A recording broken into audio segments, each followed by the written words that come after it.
The violent anti-ICE riots in Los Angeles continue, and the state's Democratic leaders are doubling down on their support. Come after me, arrest me. Let's just get it over with. I'm Georgia Howe with Daily Wire Executive Editor John Bickley. It's Tuesday, June 10th, and this is Morning Wire.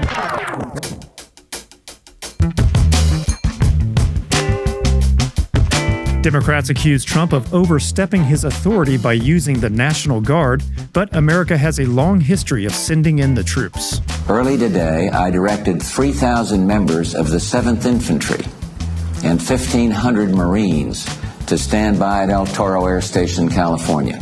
And California taxpayers may be unknowingly funding the LA protests. We speak to a woman who says she has the receipts.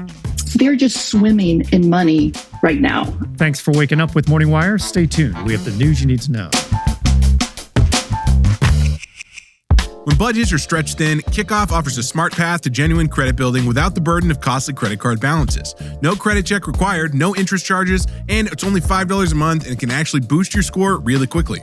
With clear, budget-friendly plans beginning at only $5 a month, no surprise charges, and zero interest rates, Kickoff helps you win big on the credit front. It's straightforward. You make timely payments, credit agencies notice positive habits, and your credit can improve quickly.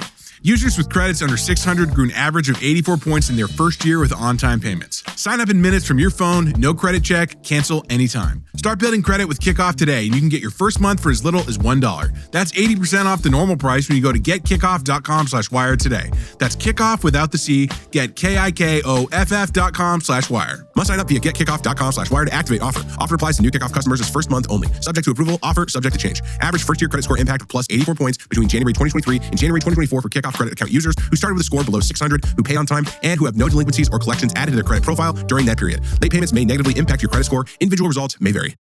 Los Angeles continues to be gripped by wide-scale riots as President Trump's crackdown on illegal immigration moves ahead. Daily Wire senior editor Cabot Phillips has the latest on the riots and the political response. So, Cabot, many areas of Los Angeles have been under siege with anti-Trump protesters. What's the latest? Yeah, a major development Monday afternoon as President Trump deployed hundreds of Marines to help secure Los Angeles. They'll join the 2,000 National Guardsmen who have already been activated. The expectation is that those Marines will be protecting federal personnel and property in the city. The move comes after the chaos continued there over the last 24 hours, with rioters across LA shutting down highways, setting numerous cars on fire, and lobbing bricks, Molotov cocktails, and fireworks at police. In one incident, rioters smashed out the windows of the LAPD headquarters. In another, a number of businesses, including a Jordan sneaker store, were broken into and looted. Dozens of arrests have been made, but violent crowds continue to form overnight, vowing to riot until ICE agents ceased their deportation raids. President Trump, though, is vowing to push forward. He said on Truth Social that he would, quote, deal with the violent instigated riots in California, and that without his deploying of the National Guard, quote, Los Angeles would have been completely obliterated. But a number of California Democrats have offered sort of tacit support for the riots and blamed Trump for the violence. Right. There's been a lot of controversy around this and how Trump's approached it. So what are lawmakers in California saying? Well, leading the charge is Democrat Governor Gavin Newsom, who said that he will sue the Trump administration for deploying the National Guard to break up the riots. He wrote on X, quote, Donald Trump is putting fuel on this fire. Commandeering a state's National Guard without consulting the governor of that state is illegal and immoral. California will be taking him to court. And in a really remarkable interview with MSNBC, Newsom said it was time to push back, challenging Trump's border czar Tom Homan to arrest him. Come after me, arrest me. Let's just get it over with. Tough guy. You know, I don't give a damn. But I care about my community. I care about this community. The hell are they doing? These guys need to grow up. They need to stop. And we need to push back. For his part, Trump responded to those comments Monday by saying, quote, I would arrest him if I were Tom. Gavin likes the publicity. Elsewhere, we saw a number of California Democrats across the state downplaying the riots altogether. Here's Senator Alex Padilla, for example, calling them peaceful and saying that ICE should expect these sorts of riots. They're passionate. When you come into a community like Los Angeles, the way that the Trump administration has, you need to expect to be countered with people who are passionate about defending fundamental rights. And then there was California Congressmember Maxine Waters, who falsely claimed on CNN that these rioters had committed no violence. There have been no violence where anybody that was protesting hit anybody, shot anybody, threatened anybody. And later on, Waters went as far as taunting a group of National Guardsmen, telling them, quote, "If you shoot me, you better shoot straight." Well, we've also seen a variety of legacy media outlets taking kind of a similar stance. Can you give us some examples of those? Yeah, we all remember the now infamous CNN characterization of the 2020 BLM riots, which they called fiery but peaceful. Some outlets now have repeated similar language this week. Listen to this ABC anchor, for example.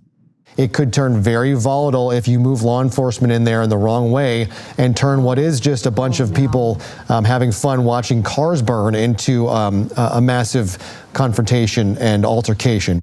And here's MSNBC's Julian Castro essentially blaming the riots on ICE. Video after video has shown that these agents are the ones provoking protesters and also making up, aggression by these protesters that later video shows people were not aggressive. Now, the White House has argued that these riots are actually proving their point, that illegal aliens are wreaking havoc on American cities. President Trump said he campaigned on restoring law and order, and he's clearly intent on doing just that in California. Well, in the meantime, I feel really badly for those Los Angeles residents. Cabot, thanks for reporting. Absolutely. I've discovered this incredible tool that gives me real-time insights into my metabolism through something as simple as my breath. It's called Lumen. Lumen is the world's first handheld metabolic coach. All you got to do is breathe into it first thing in the morning and you'll know exactly what's happening with your metabolism, whether you're burning fats or carbs. Based on your measurements, Lumen creates a personalized nutrition plan just for you. Since your metabolism is basically the engine behind everything your body does, whether it's working really well, you get all kinds of great benefits. You'll find it easier to manage your weight, you'll have more energy throughout the day, you'll see better results from your workouts, and you'll even sleep better. That's a big one. It all connects back to having a healthy metabolism. I just breathe into it before and after workouts and meals, and then I know exactly what's going on in my body in real time, and Lumen will give me tips to keep on top of my health game and improve my metabolic health. It's so simple yet so insightful for creating healthier habits in my life. The warmer months are coming. Spring back into your health and fitness. Go to lumen.me/wire to get 10% off your Lumen. That's lumen.me/wire for 10% off your purchase. Thank you, Lumen, for sponsoring this episode.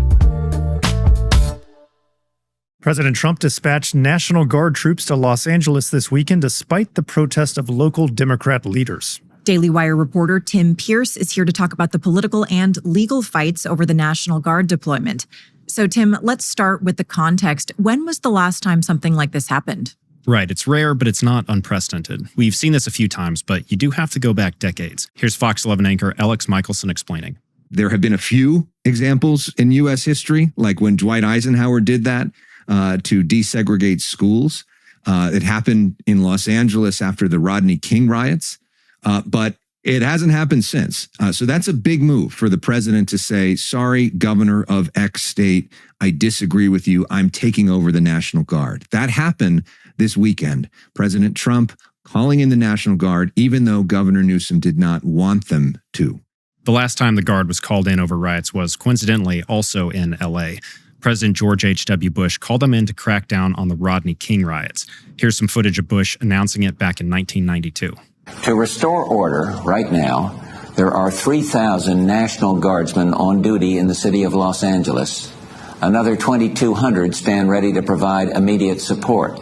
Now, one big difference between Bush in 92 and Trump today is that Bush had the backing of California's governor and the mayor of L.A. Trump has neither, and that in itself has been the focus of some criticism. So let's get into that criticism. The state filed a lawsuit against the federal government on Monday. What's the basis of the state's argument? Essentially that Trump violated procedure.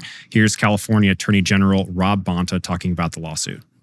An order that abused the federal government's authority and violated the 10th Amendment and federal law. An order that skipped over multiple rational, common sense, strategic steps that should have been deployed to quell unrest and prevent escalation. As a result, I, in partnership with Governor Gavin Newsom, are suing President Trump. Of course, the administration rejects that argument. Now, what about the other side? What are Republicans saying? They're mostly all for it. For example, Texas Congressman Tony Gonzalez appeared on CBS Face the Nation on Sunday to make his case. It's tragic to see what's happening in LA. I spent 20 years in the military. I fought in 2 wars. I fought to give people the freedom to protest whatever the hell they want to. But what we're seeing in LA are not advocates. We're seeing anarchists. And the president of the United States should absolutely put down the mob as soon as possible. Some background here. The federal government is typically barred from deploying military resources for law enforcement purposes in the United States, with one exception that is found in the Insurrection Act. The Insurrection Act says the military can be deployed to enforce the law or quell rebellion. Constitutionally, its use relies on Congress's authority to, quote, provide for calling forth the militia to execute the laws of the Union, suppress insurrections, and repel invasions. Well, we'll have to see how this plays out in court.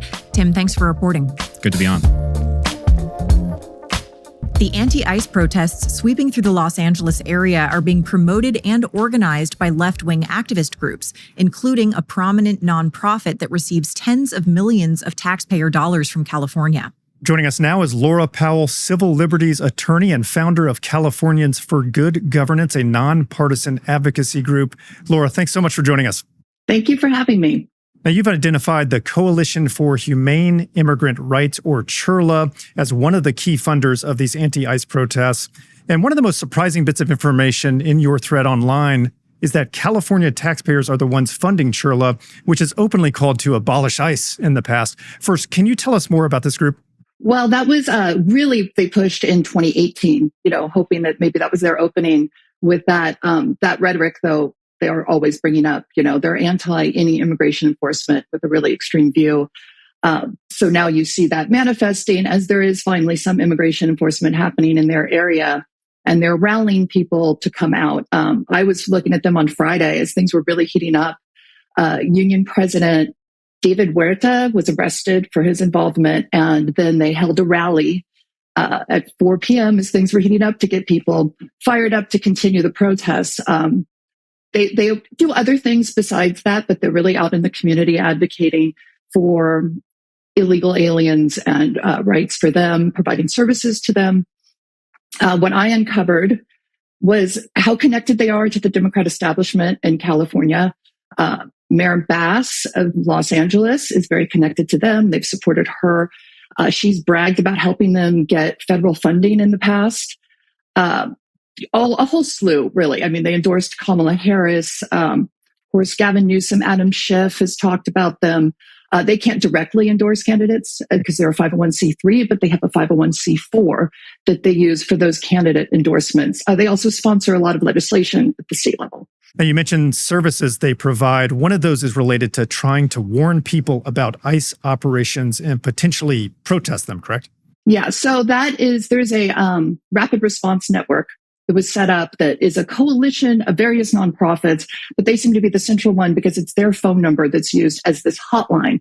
And the hotline serves so that people on the street can call in to report when ICE is in the area, and then they can deploy people to go to that area. And in fact, Mayor Bass said in an interview, that's how she found out about ICE enforcement actions in her city, that they are actually finding out from the work of this nonprofit and others what's going on in the streets. So that allows them to get the word out and people to congregate where those actions are taking place, and in some cases interfere with the officers' work. And then, of course, where is this money coming from is the question people ask next. I looked into financials. I found an audit that gave a lot more detail from 2023, and they had gotten around $34 million from the state. It had leaped from $12 million in 2022 to $34 million in 2023. So they're just swimming in money right now. There was also a federal grant from the Department of Homeland Security, relatively small compared to this massive amount they're getting from the state. But that was $450,000 they got from the Department of Homeland Security. And Mayor Bass bragged about helping them get that money. That funding actually was frozen in February. And then they filed a lawsuit against DHS. 10 days later, they terminated the contract. And in late May, that lawsuit was dismissed. All right, so the Trump administration is freezing the federal funding, at least. Meanwhile, Californians continue to pay for tens of millions of this group's operations. Laura, thanks so much for joining us. Thank you. And a quick note on programming. A lot of you asked for it, so we've brought it back. Morning Wire's afternoon update show is back starting this week with a few tweaks, so you can look for Evening Wire in your podcast feeds on weekdays at 5 p.m. Eastern. Thanks for waking up with us. And if you're watching on YouTube, don't forget to like and subscribe. We'll be back this evening with more news you need to know.